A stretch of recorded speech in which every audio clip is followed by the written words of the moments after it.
यश, टीना और सोहा यूनिवर्सिटी के बहुत ही अच्छे दोस्त थे। टीना मन ही मन में यश को पसंद करती है और उसके घर कभी कभार मिलने के लिए चली जाती है बहाने बहाने से। यहाँ सोहा भी उदास होती है क्योंकि वो बहुत ही गरीब थी।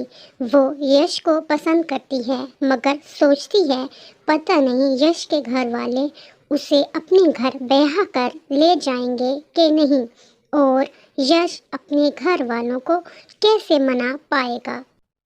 टीना यश से मिलने के बाद अपने घर वापस आ जाती है। वो हमेशा की तरह यश से मिलती है और खुशी खुशी घर वापस आ जाती है क्योंकि वो यश को मन ही मन में पसंद करती थी और बहाने बहाने से मिलने जाया करती थी, मगर अपनी माँ का बिल्कुल भी ख्याल नहीं रखती थी। उसकी माँ बस उसे देखती ही रहती है कि ये लड़की पता नहीं कब सुधरेगी। मैं तो इसकी शादी करना चाहती हूँ।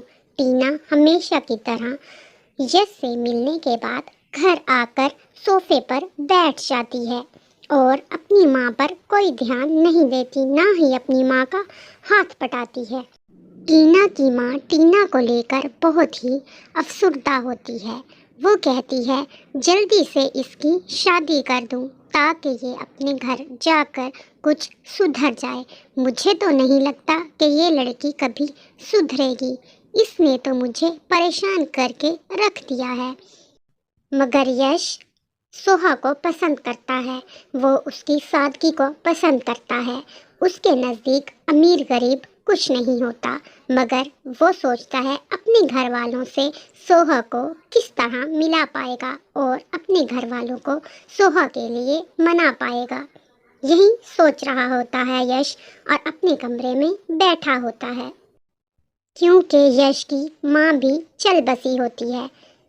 इधर उसकी दादी भी यश की शादी को लेकर बहुत परेशान होती है। यश के पिता यश की शादी को लेकर परेशान थे। कहते हैं अम्मा तुम भी परेशान हो, हम जल्द ही इसकी शादी कर देते हैं। यश अब बड़ा हो गया है, और कहकर चल देता है।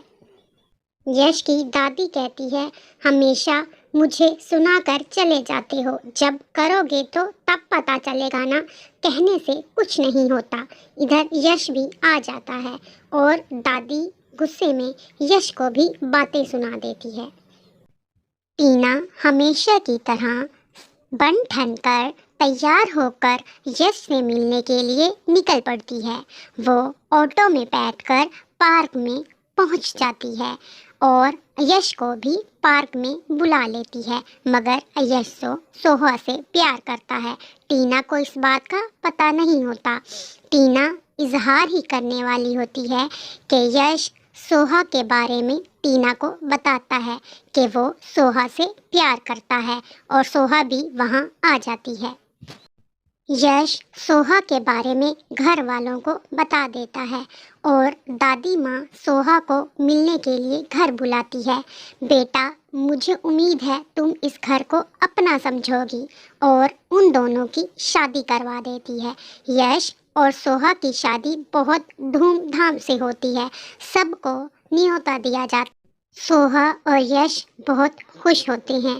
दादी माँ भी यश के लिए बहुत खुश होती है कि बहुत ही प्यारी लड़की पसंद की है।